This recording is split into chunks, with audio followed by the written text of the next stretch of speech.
Hi friends, ఈరోజు చాలా different మూవీని ఎక్స్ప్లెయిన్ చేయబోతున్నాను. ఇది నిజంగా జరిగిన కథ. ఎలిజబెత్ అనే రాణి తన అందం కోసం ఎంతో మంది అమ్మాయిలని క్రూరంగా హింసించి గాయపరిచి వాళ్ళ రక్తం జురుకునేది. అలా చేస్తూ కొన్ని రోజులకు ఆమెకి వాళ్ళని హింసించడం సరదాగా అనిపిస్తుంది. ఆమె సరదా కోసం ఇంకా ఎంతో దారుణంగా హింసించడం మొదలుపెట్టింది.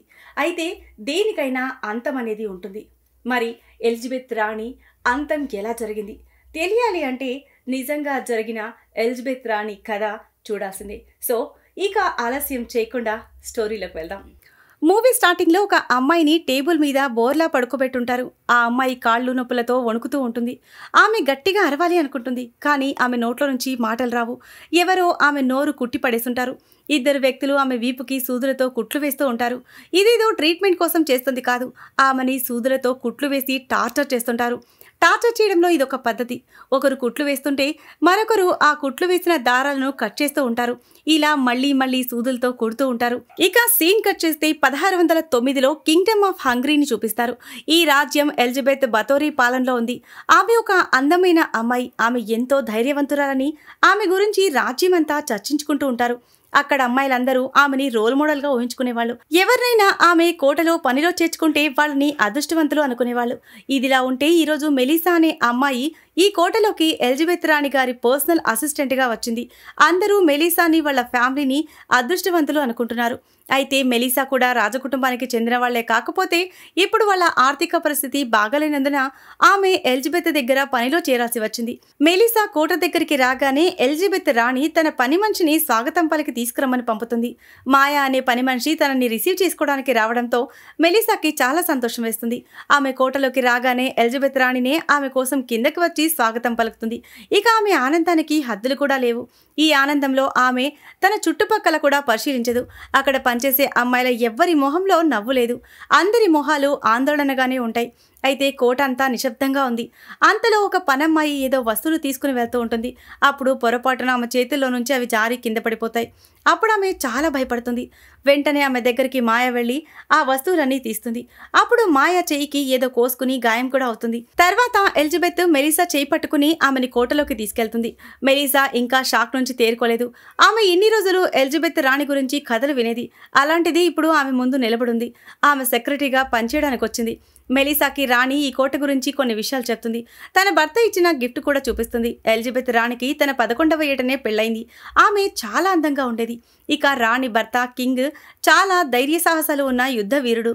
హంగేరీ కింగ్డమ్లోనే ఇతన్ని మించిన వీరుడు ఎవ్వడూ లేడు.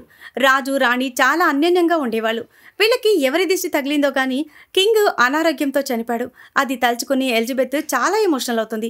అప్పుడు మాయా మెలిసాని అక్కడి నుంచి ఆమె రూమ్కి తీసుకువెళ్ళిపోతుంది. ఆ రూము చాలా విశాలంగా లగ్జరీ హోటల్ లాగా ఉంటుంది. తరువాత మెలిసా మాయతో మాట్లాడుతుంది. కానీ మాయా ఆమె అడిగిన దానికి సమాధానం చెప్పకుండా మౌనంగా ఉంటుంది. మెలిసాని ఆమె స్పెషల్ వ్యక్తిగా చూస్తుంది. అప్పుడు మెలిసా మాయతో నేను కూడా మీలాగే అన్ని పనులు చేస్తాను, మీకు నాకు ఏంటి తేడా అంటుంది. దానికి మాయా ఏదైనా మీరు రాజకుటుంబానికి చెందిన వాళ్ళు, మేము సాధారణ వ్యక్తులము, మనకు ఫ్రెండ్షిప్ ఎప్పుడూ కుదరదు అంటుంది. తర్వాత మెలిసా ఎలిజబెత్ గురించి మాట్లాడుతూ ఎలిజబెత్ను పొగుడుతూ ఉంటుంది. రాణి చాలా మంచిది, ఆమె నన్ను చాలా బాగా రిసీవ్ చేసుకుంది అంటుంది. ఈమె పొగుడుతూ ఉన్నా కూడా మాయ మొహంలో ఏ మాత్రం తేడా కనిపించదు. ఆమె ఎక్స్ప్రెషన్ కూడా మారదు. మెలిసా మాట్లాడుతూ ఉన్న జవాబు కూడా చెప్పకుండా మాయ ఆ రూమ్ నుంచి బయటకు వెళ్ళిపోతుంది. ఆ తర్వాత మాయ ఎలిజబెత్లు మెలిసా గురించి మాట్లాడుకుంటారు. అదేంటంటే మెలిసా కూడా రాజకుటుంబికురాలు, అది కాక ఆమె చాలా స్వచ్ఛంగా ఉంటుంది. ఇలా మెలిసా గురించి స్వచ్ఛంగా ఉందని రాజకుటుంబానికి చెందిన వాళ్ళని ఎందుకు మాట్లాడుకుంటున్నారో మనకి తర్వాత అర్థమవుతుంది. తర్వాత మాయా రాణి మొహం మీద బ్రష్తో ఎర్రటి ద్రవణంతో మేకప్ వేస్తూ ఉంటుంది. ఒక చెంప మీద మేకప్ వేయడం అయిపోయిన తర్వాత ఆమె చాలా ఆందోళన చెందుతుంది. ఎందుకంటే ఆ జార్లో ఉన్న ద్రవణం అయిపోయి ఉంటుంది. అప్పుడు ఆమె రాణికి ద్రవణం అయిపోయిందని చెప్తుంది. అప్పుడు రాణి ఆ ద్రవణం అయిపోతే ఏం చేయాలో తెలుసు కదా, దానిని సమకూర్చాల్సిన బాధ్యత నీదే అని కోపంగా అంటుంది. అప్పుడు మాయా తన తెగిన వేలు నుంచి రక్తం పిండి రాణికి పూస్తుంది. ఇంతసేపు జార్లో నుంచి తీసి మాయా రాణి మొహానికి పూసింది రక్తమే. వాళ్ళ ఫేస్ ఎక్స్ప్రెషన్స్ని బట్టి చూస్తే ఇది వీళ్ళకి నార్మలే అన్నట్టు ఉంటుంది. రాణి పెదాలకు కూడా రక్తం పూసుకుంటుంది. తర్వాత మెలిసా ఎలిజబెత్లు డిన్నర్ చేస్తూ ఉంటారు. ఆ డిన్నర్ టేబుల్ మీద ఉన్న ఆహార పదార్థాలు చూసి మెలిసా చాలా ఆనందపడుతుంది. ఎందుకంటే వాళ్ళ ఆర్థిక పరిస్థితి మూలంగా భోజనానికి ఖర్చు ఎక్కువ అవుతుందని వాళ్ళు ఇద్దరు చెల్లెల్ని హాస్టల్కి పంపించేశారు. ఇక రాణి మెలిసాతో నీ ఆరోగ్యం పట్ల శ్రద్ధ పెట్టు, నువ్వు పండ్లు కూరగాయలు తేనె ఎక్కువగా తిను, అప్పుడే రక్తం బాగా శుద్ధిగా తయారవుతుందని చెప్పి పని మనిషిని తేనె తీసుకురమ్మని ఆర్డర్ వేస్తుంది. పనిపిల్ల వెంటనే తేనె తీసుకొని వస్తుంది. అప్పుడు మెలిసా పని మనిషి చేతిని చూసి నీ చేతికి అన్ని గాయాలున్నాయి ఏంటి అని అడుగుతుంది. నీ చెయ్యి ఇలా ఉంటే నువ్వెందుకు ఇది తీసుకొచ్చావు అంటుంది. అందుకు ఆమె నేను వంట రూమ్లో ఉన్నాను, రాణి ఆర్డర్ వినగానే వెంటనే తీసుకొచ్చాను అంటుంది. ఈమె మాటలు మెలిసాకి కన్ఫ్యూజన్ క్రియేట్ చేస్తాయి. అంతలో అక్కడికి కుక్కలు వస్తాయి. రాణి మెలిసాకి చూపించడానికి కుక్కల్ని తీసుకురమని చెప్తుంది. ఆ కుక్కలు మామూలు కుక్కల్లాగా లేవు, అవి అడవి కుక్కల్లాగా ఉన్నాయి. ఈ కుక్కల్ని చూసి మెలిసాతో పాటు పనివాళ్ళు కూడా భయపడతారు. అయినా ఎలిజబెత్ ఫోర్స్ చేసి పనివాళ్ళని వాళ్ళ చేత్తోనే కుక్కలకి అన్నం తినిపించమని చెప్తుంది. మెలిసా ఈ కోటలో చాలా సంతోషంగా ఉంది. ఆమెకి ఇక్కడ ఏం జరుగుతుందో తెలియదు కాబట్టి. తర్వాత మెలిసా మాయాతో స్నేహం చేయాలి అనుకుంటుంది. కానీ మాయా మెలిసాతో ముందు నుంచి మనమిద్దరం సమానం కాదని చెప్తూనే ఉంటుంది. ఇక మాయ వెళ్ళిపోయాక మెలిసా పడుకుంటుంది. అర్ధరాత్రి ఆమెకి ఎవరో ఏడుస్తున్న శబ్దం వినిపిస్తుంది. వెళ్ళి మాయాని ఎవరో ఏడుస్తున్న శబ్దం వస్తుందని అడుగుతుంది. దానికి మాయా అదేం లేదు, పక్కనే ఉన్న కొండల దగ్గర గాలి వీస్తుంది, ఆ శబ్దమే అది, వెళ్ళి పడుకోండి అని మెలిసాని పంపిస్తుంది. మాయా మాటలు తేడాగా అనిపించి కొంచెం సేపు తర్వాత మెలిసా తానే స్వయంగా వెళ్ళి కనిపెట్టాలి అనుకుంటుంది. ఒక లైట్ తీసుకుని బయటకు వెళ్తుంది.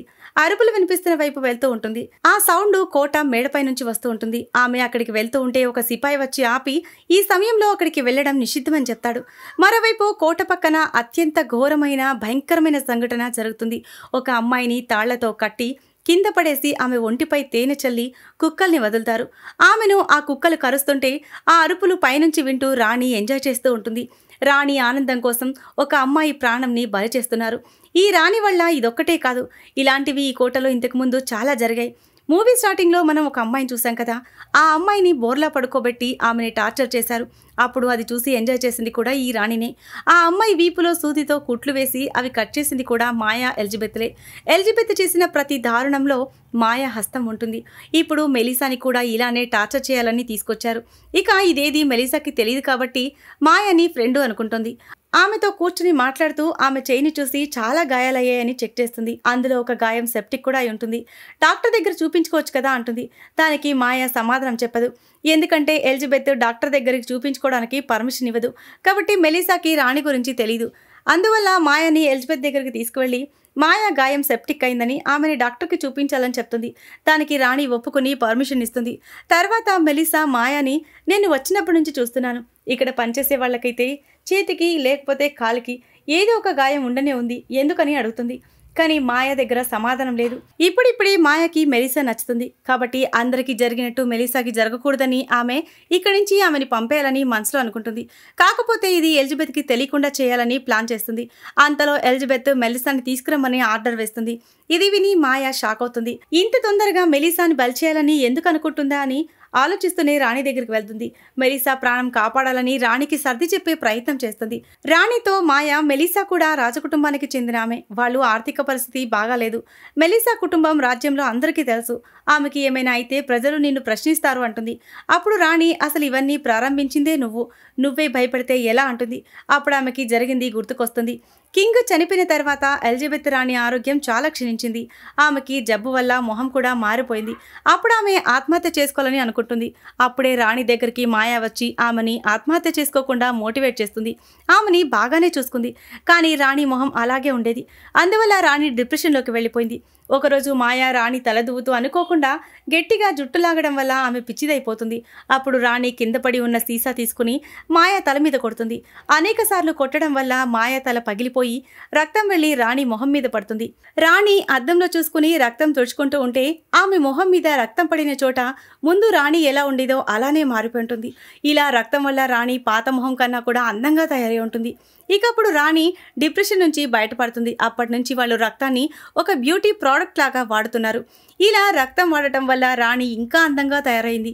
రక్తం సమకూర్చే బాధ్యత మాయా తీసుకుంది. అప్పటి నుంచి వీళ్ళు అమ్మాయిలని టార్చర్ పెట్టి రక్తం సేకరిస్తున్నారు. అమ్మాయిలని ఎంత టార్చర్ చేసి రక్తం తీస్తే రాణి అందం అంత రెట్టింపు అవుతుంది. అందుకని అమ్మాయిలని కొత్త కొత్త పద్ధతులలో టార్చర్ చేసి చంపేవాళ్ళు. ఇది వాళ్లకు ఒక అలవాటుగా మారింది. ఇలా మాయా ఎలిజబెత్ దగ్గర ఇరుక్కుంది. మెలిసాని ఆమె రక్షించాలనుకుంటోంది. ఇక మాయాని ఎలిజబెత్ మెలిసా రూమ్లోకి పంపమని చెప్తుంది. మాయా మెలిసా దగ్గరికి వెళ్ళి జరిగిన విషయం మొత్తం చెప్తుంది. ఇక్కడ అమ్మాయిలని టార్చర్ చేసి రక్తం ఎలా తీసేవాళ్ళో చెప్పి నువ్వు తొందరగా ఈ కోట నుంచి బయటకి వెళ్ళిపో, బయటకెళ్ళి పోలీసులకి చెప్పు అంటుంది. ఇవన్నీ విన్నాక మెలిసాకి మాయను చూసి కూడా చాలా భయం వేస్తుంది. మాయ మాట వినకుండా ఆమె దగ్గర నుంచి పారిపోతుంది. ఎలిజబెత్ టార్చర్ చేసే స్పెషల్ రూమ్ వైపు పరుగులు పెడుతుంది. అప్పుడు ఎలిజబెత్ మెలిసాని పట్టుకుంటుంది. మెలిసాని కాపాడాలని వచ్చిన మాయ కూడా దొరికిపోతుంది. ఇద్దరిని ఎలిజబెత్ ఎంత టార్చర్ చేయాలో అంతా చేస్తుంది. మెలిసాని చంపి ఆమె రక్తంతో స్నానం చేస్తుంది. మాయాని మాత్రం సరదాకి టార్చర్ చేసి చంపుతుంది. ఇది చూసి అక్కడ బందీగా ఉన్న ఇంకో అమ్మాయి ఎలిజబెత్ రాణి డైరీ తీసుకుని ఆ కోట నుంచి బయటికి పారిపోతుంది. ఆ డైరీలో ఎలిజబెత్ వేటాడి హింసించి చంపిన అమ్మాయిల పేర్లన్నీ ఉంటాయి. ఆ డైరీ పోలీసులకిచ్చి ఆ అమ్మాయి విషయం చెప్తుంది. తర్వాత పోలీసులు వచ్చి ఎలిజబెత్ ని పట్టుకుని బంధిస్తారు. అప్పుడు ఎలిజబెత్ చేసిన అరాచకం ప్రపంచం మొత్తం తెలిసిపోయింది. ఆమె చేసిన అరాచకాలకు శిక్షగా ఆమెని తన గదిలోనే బంధించి ఇటికలతో రూమ్ తలుపులు కిటికీలు అన్నీ మూసేసి కేవలం ఆహారం అందించేందుకు మాత్రమే చిన్న రంధ్రం వదిలిపెట్టి మూసేశారు. లోపల ఉన్నా కూడా ఎలిజబెత్ బుద్ధి మారలేదు. తన అందం తగ్గకూడదని తన బాడీనే కోసుకుని రక్తాన్ని మొహానికి పూసుకునేది. ఆఖరికి తను చనిపోయిన తర్వాత కూడా తన భర్త దగ్గరికి వెళ్తే అతనికి అందంగా కనిపించాలని రోజు తన రక్తాన్ని మొహానికి పూసుకునేది. ఇలా తనని తాను హింసించుకుని ఒకరోజు ఆమె చనిపోయింది. అయితే ఆమె ఎలా చనిపోయిందో ఎవ్వరికీ తెలీదు. కానీ ఈ కథ మాత్రం ప్రజలు మాట్లాడుకునేవాళ్ళు. చరిత్ర నేటికి గుర్తుపెట్టుకుంది. 1609లో ఎలిజబెత్ రాణి ఎంత దుర్మార్గురాలో, ఎంతమందిని చంపి పొట్టన పెట్టుకుందో.